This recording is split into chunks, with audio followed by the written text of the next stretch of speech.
What's up, guys? Today we're going to be learning about Brazilian Jiu Jitsu and its origins, where Brazilian Jiu Jitsu came from. Obviously, it came from Brazil, but it also holds roots in feudal times Japan. The samurai would use Jiu Jitsu against each other in war. And once the samurai started phasing out and Japan started becoming a modern state, this martial artist named Jigoro Kano, who had studied jiu-jitsu, wanted to alter and change some of that system for the modern times where they stopped donning swords and armor, and he made it more relevant.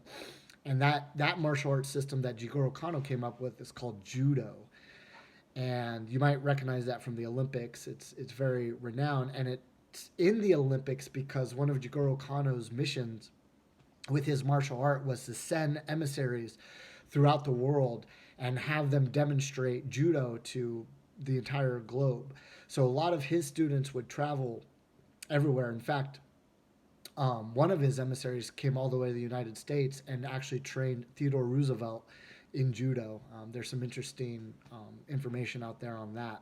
One of Jigoro Kano's students made it to Brazil, and that student was named Count Maeda, and he became very close with a prominent Brazilian family called the Gracies, and he started to show the Gracies jiu-jitsu or judo. And many of the Gracie family that started originally learning it were athletic, larger in size. And the youngest of the Gracies, Elio Gracie, was a bit on the smaller side, skinny, frail, and was told that he wouldn't be good at jiu-jitsu. So don't even train it or whatever. But he would sit there and watch his brothers train, and then eventually down the road decided to participate, but he altered what his brothers were being taught by Count Maeda to match what he could do physically because he was so much smaller.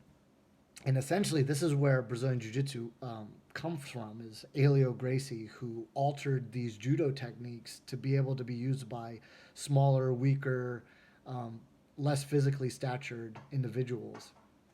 And then he started his side of the Gracie family, which became well known to the rest of the world through his sons and fighters like Rickson Gracie, Royce Gracie, who was the dominant fighter in the early UFCs, Royler Gracie, and Rorion Gracie, who invented the UFC. And they since then have spread this out from that family. This Brazilian Jiu-Jitsu community that you see today is what it is. It's exploded like crazy. It's very popular worldwide now. But it all came from this one family.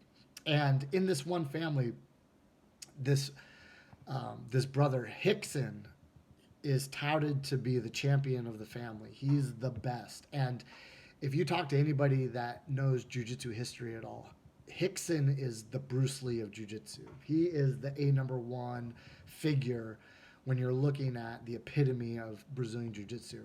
So what I did is I included a link down in the description of Rickson Gracie documentary called Choke. Very, very well-renowned documentary. One of the first out there and really popularized Brazilian Jiu-Jitsu. So everybody check that out. It has a ton of history in it, and it shows some of the lineage of Brazilian Jiu-Jitsu. So watch the documentary, check back in for the recap video. Hope you guys enjoy.